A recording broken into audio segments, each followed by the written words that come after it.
Hi friends. आज की class Indian geography और इंडियन ज्योग्राफी में चट्टान से संबंधित आज जो पढ़ेंगे हम विंध्य पर्वत से पढ़ेंगे, विंध्य चट्टानों से पढ़ेंगे। और हाँ, एक चीज याद रखिएगा, विंध्य चट्टानें लगभग भारत में उत्तर से दक्षिण और पूरब से पश्चिम मध्य क्षेत्रों में पाए जाते हैं।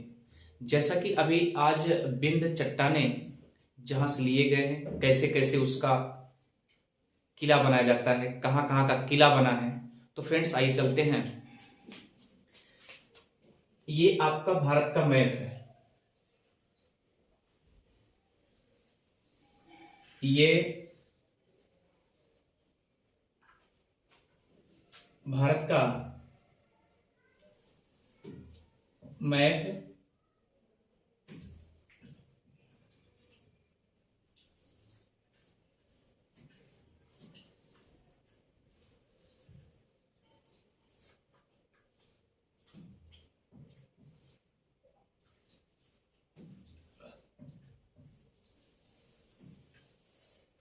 फ्रेंड्स ये भारत है। क्लियर। आज हमें पढ़ना है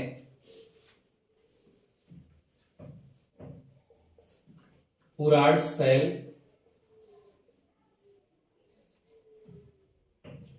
पुराड़ शैल के, जैसा कि इसके पहले आप कुडप्पा चट्टान पढ़ चुके हैं। इसके पहले कुडप्पा चट्टान पढ़ चुके हैं। तो आज की जो क्लास है वह विंध्य से संबंधित है, विंध्य चट्टान। तो फ्रेंड्स याद रखिएगा, जो विंध्य चट्टानें हैं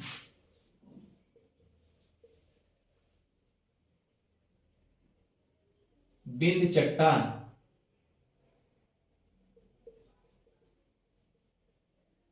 वह आपको ये बताया गया है कि सबसे पहले जो आर्कियन चट्टान थी वह सबसे पहले क्या थी? कठोर थी। क्लियर। अब भैया अगर ये कठोर है तो इसके बाद जो धीरे धीरे ढीलापन आने लगा, जब ढीलापन आने लगा तो किसमें आया ढीलापन? तो इसका मतलब कि धारवाड़ में, धारवाड़ थोड़ा मुलायम हुआ। फिर उसके बाद याद रखिए कुडप्पा हुआ। उसके बाद कुडप्पा के बाद क्या है? विंध्य है।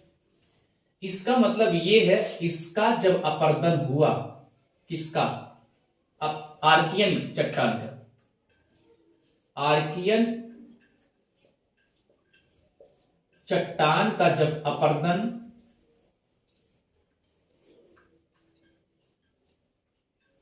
चट्टान का अपर्दन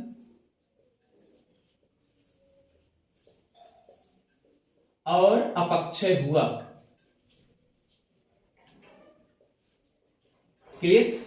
आर्कियन चट्टान का अपर्दन और अपक्षय जब हुआ तो वह किसके रूप में बना चट्टान? धारवाड़ के। और जब धारवाड़ का अपक्षय अपर्दन हुआ,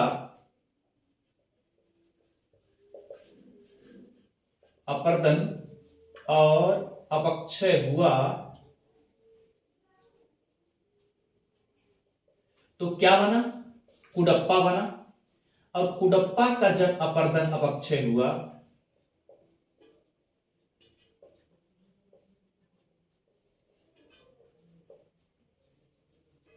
तो फ्रेंड्स वह बना, याद रखिए, विंध्य। इसका मतलब यहां तक आते आते जो अपर्दन अपक्षय होते गए, तो इसका मतलब यह है विंध्य काफी मुलायम हो गया होगा। कठोर तो अब उतना ज्यादा नहीं रह गया। और आर्कियन जो है सबसे ज्यादा कठोर था। चलें आगे फ्रेंड्स। ठीक है। तो याद रखिए, जैसा कि यहां पर एक जानते हैं, ये एरिया पूरा गर्द टाइप बना था, गड्ढे टाइप। और जैसे कि यहां कुडप्पा में भी आप जानते होंगे गर्द, लेकिन जब ये अवसादों से धीरे धीरे, ये अरावली रेंज यहां का है, इसके पहले आर्कियन, तो ये अपक्षय हुआ होगा, उसके बाद ये गड्ढे भरे होंगे, अपरदन हुआ होगा तो इसमें भरे होंगे, इस तरीके से यहां भी हुआ होगा ना। तो यह बिंद पर्वत जो है ये अपक्षय अपरदन किसका हुआ, याद रखिएगा, धारवाड़ और आर्कियन कुडप्पा का, सबका इस तरीके से हुआ। जैसे कुडप्पा जैसे किस्म के जो चट्टाने होंगे और धारवाड़ जैसे किस्म के चट्टाने जो हुए होंगे, आर्कियन, तो इस तरीके से बिगड़ता धीरे धीरे इसकी स्थिति इतनी बिगड़ती चली गई तो लास्ट में क्या होगा, बिगड़ने का मतलब अपक्षय, अपक्षय हुआ होगा, फिर टूट करके आगे बिखरता गया होगा, धीरे धीरे आगे बढ़ता गया होगा, तो ये क्या होगा, बिंद। तो बिंद इस तरीके से फ्रेंड्स याद रखिएगा, ये बिंदु जो है इस तरीके से अपक्षय अपरदन का कारण बना। फ्रेंड्स ये दूसरी चीज, इतनी बात तो समझ में अच्छे से आ गई होगी। तो याद रखिए अब यहां इसका पूरब से लेकर पश्चिम तक चलते हैं। तो किसी मैप में अगर आप समझते हैं तो ऊपर वाला क्या होता है उत्तर, और ये क्या होता है दक्षिण, और ये क्या होता है पूरब, और ये क्या होता है पश्चिम। ठीक है, तो चलते हैं। उत्तर में याद रखिएगा ये क्या है, उत्तर प्रदेश, क्लियर, ये क्या है उत्तर प्रदेश, जिसमें यहां पर अगर लोकेशन लेंगे तो ये आगरा है, आगरा से फिर इधर आइए होशंगाबाद दक्षिण में, होशंगाबाद ये क्या है एमपी, क्लियर, इतना हो गया। अब इधर चलेंगे पूरब साइड में तो याद रखिए सासाराम, सासाराम बिहार, क्लियर। और इधर चलेंगे पश्चिम साइड में तो याद रखिएगा चित्तौड़गढ़, चित्तौड़गढ़, तो ये कहां है राजस्थान में। अब अपना दिमाग लगाइए, इसका मतलब कि राजस्थान में अरावली पर्वत का पूर्वी छोर है ही है, तो टूटा होगा तो धीरे धीरे इस तरीके से हुआ होगा। इसका मतलब ये विंध्यान पर्वत देखिए यहां से लेकर के ये रेंज ऐसे आया होगा, ऐसे, और यहां आगरा है, क्लियर, ये वाले रेंज ऐसे आए होंगे क्योंकि आरकेएन से रिलेटेड था। ये क्या है, उसके बाद एमपी में आएंगे, एमपी, तो फ्रेंड्स याद रखिए होशंगाबाद, तो इस तरीके से ये उत्तर से दक्षिण इस तरीके से विंध्य पर्वत छाया हुआ है ऐसे, यानी पश्चिम में राजस्थान, चित्तौड़गढ़, और उत्तर प्रदेश में आगरा, और बिहार में सासाराम, और होशंगाबाद एमपी। तो फ्रेंड्स याद रखिए इस तरीके से विंध्य पर्वत का यहां पर निक्षेपित हुआ है, निक्षेपण हुआ है, और निक्षेपित होने के बाद क्या हुआ होगा, चट्टानें बनी होंगी।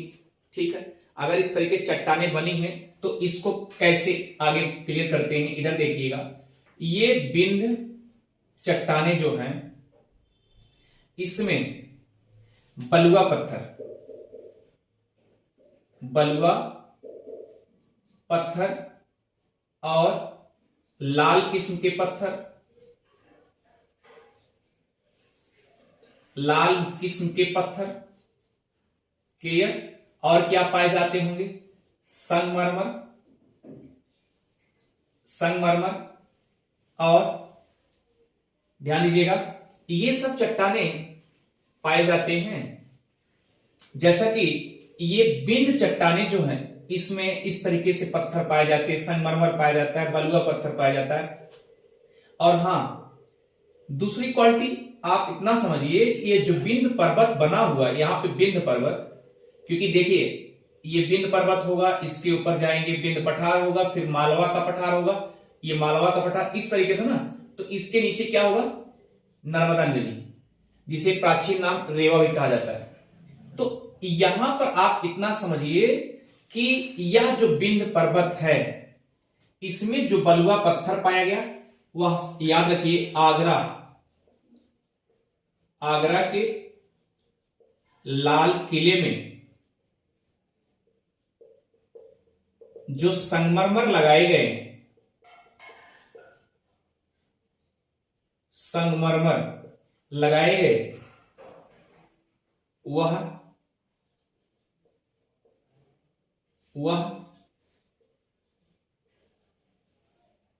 बिंद चट्टानों से ही लगाए गए, लगाएंगे। फतेहपुर सीकरी, फतेहपुर सीकरी में भी जो चट्टाने लगाएंगे, में भी जो पत्थर लगाएंगे,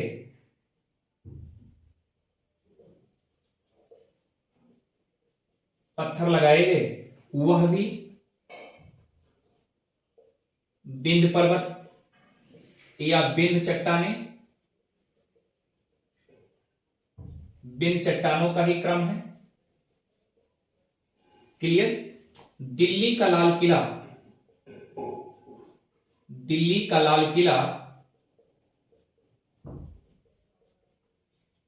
दिल्ली का लाल किला यह भी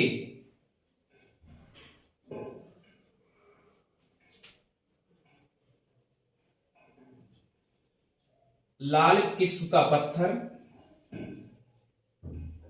या चट्टान से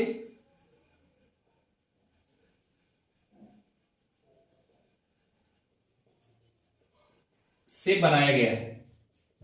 क्लियर। जामा मस्जिद, जामा मस्जिद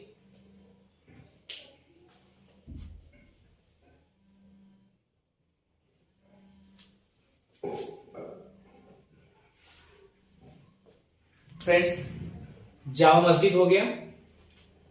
अब जामा मस्जिद में भी जो पत्थर लगाए गए,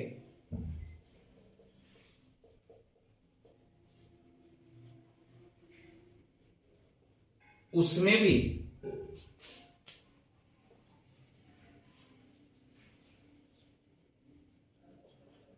बिंद चट्टानों के पत्थर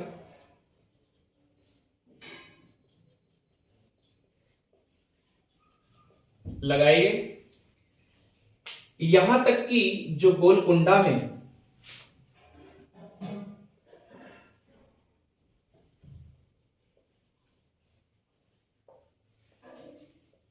गोलकुंडा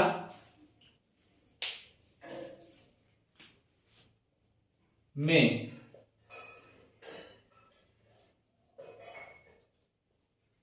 बिंद चट्टाने का ही प्रयोग हुआ है।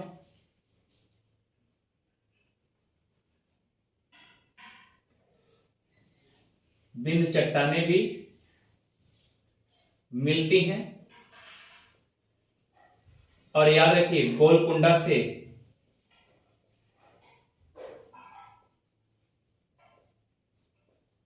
हीरा भी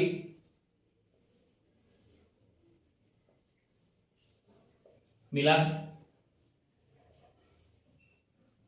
तो याद रखिए, इसका मतलब कि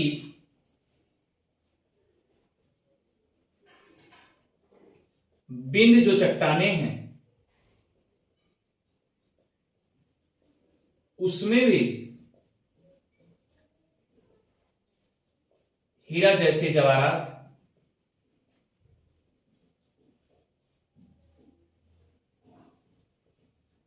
दिखाई पड़ते हैं या मिले। जैसे एमपी, मध्य प्रदेश का पन्ना जिला,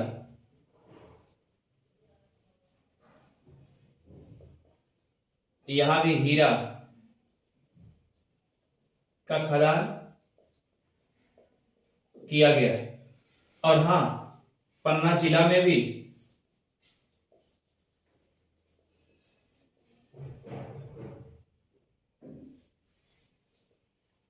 बिंद क्रम की चट्टानें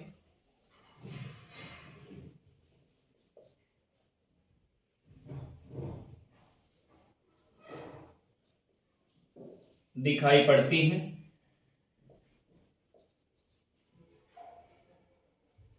तो फ्रेंड्स, पन्ना जिला हुआ, एमपी का पन्ना जिला, गोलकुंडा में जो बिंद चट्टानें, वहां भी हीरा भी मिले।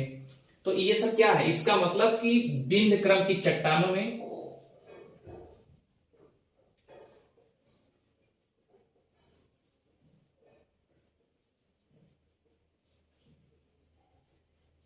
हीरा जैसे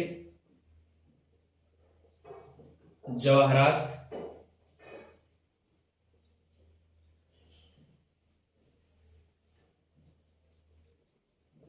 मिलते हैं। तो फ्रेंड्स आप इतना दिमाग लगाइए अच्छे से, इसे एक बार स्क्रीनशॉट ले लीजिए, उसके बाद फिर नेक्स्ट आगे बढ़ते हैं।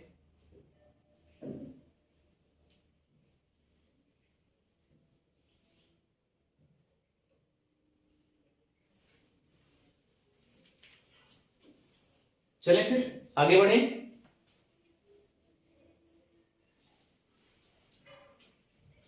जैसे देखे होंगे यहां लिख रहे हैं, जैसा कि आप देखे होंगे बड़े बड़े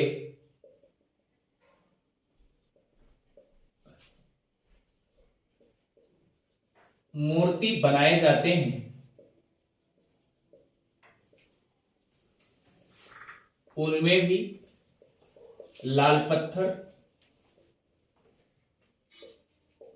का ही प्रयोग किया जाता है। इसका मतलब लाल पत्थर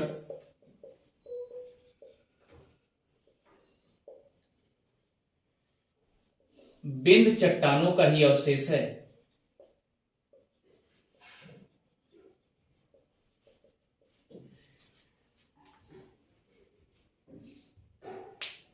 क्लियर? जैसा कि आप देखे होंगे बड़े बड़े मूर्ति बनाए जाते हैं, मूर्ति बनाए गए, उसमें भी क्या हुआ, लाल पत्थर, बलुआ पत्थर दिखाई देता है ना, तो इसका मतलब यह है कि बिंद चट्टानों का ही है। और उसमें क्योंकि बिंद चट्टानों बताया गया, बलुआ पत्थर, लाल किस पत्थर, संगमरमर जैसे पाए जाते हैं। तो फ्रेंड्स इस तरीके से आप इसे समझ सकते हैं। और हमने आपसे बता दिया कि जो राजस्थान चित्तौड़गढ़ है वहां से पश्चिम साइड में, वहां से, और नॉर्थ में जो आपका है आगरा उत्तर प्रदेश, और होशंगाबाद एमपी, और सासाराम बिहार। तो फ्रेंड्स यहां तक इसके लगभग बिंद पर्वत के चट्टानें पाई जाती हैं। इस प्रकार आप इसे अच्छे से समझ लीजिए। और ये पुराण शैल का दूसरे क्रम का चट्टान है, यानी पहले क्रम का कुडप्पा चट्टान, सेकेंड टर्म का चट्टान जो है बिंद चट्टान, यानी इसके अपर्दन से या अपक्षय से बिंद चट्टानें बनी होंगी। क्लियर? तो और हाँ, मेन जो चट्टान है वह आर्कियन है। आर्कियन का ही अवशेष या अपक्षय और अपर्दन होने के कारण ही आपका बिंद चट्टान बनता है। तो फ्रेंड्स इस प्रकार से आप इसे अच्छे से क्लियर कर लीजिए। और हाँ, इसमें यह भी देखिए ध्यान से, इसमें भी एक कंडीशन, जैसे कि आर्कियन का अपक्षय हुआ, आर्कियन का अपक्षय हुआ तो क्या हुआ, धारवाड़, धारवाड़ का अपक्षय हुआ तो कुडप्पा, और कुडप्पा का अपक्षय हुआ तो बिंद। क्या इसमें अवशेष पाए जाते, जीवाश्म पाए जाते थे? नहीं, इसमें जीवाश्म बिल्कुल नहीं पाए जाते थे। इसमें भी जीवाश्म का अभाव था, इसमें भी जीवाश्म का अभाव था, इसमें भी जीवाश्म का अभाव था। क्लियर? यानी सब में जीवाश्म का अभाव रहा, लेकिन छिटपुट में कहीं कहीं एक आध दो अपवाद के रूप में थोड़ा बहुत जीवाश्म के रूप में मिले। तो याद रखिए बिंद पर्वत, बिंद क्रम की जो चट्टानें हैं उसमें कहीं इक्का दुक्का जो है कुछ जीवाश्म के अवशेष कुछ दिखाई पड़े अपवाद के रूप में। बाकी ये जानिएगा इसमें बिंद क्रम में चट्टाने में जो है यहां भी जीवाश्म का अभाव ही रहा। थैंक्स फ्रेंड्स, मुझे लगता है कि आपको अच्छे समझ में आ रहा होगा। अगर आपको अच्छे समझ में आ रहा है तो सब्सक्राइब करना और शेयर करना कभी ना भूलें। Thank you friends.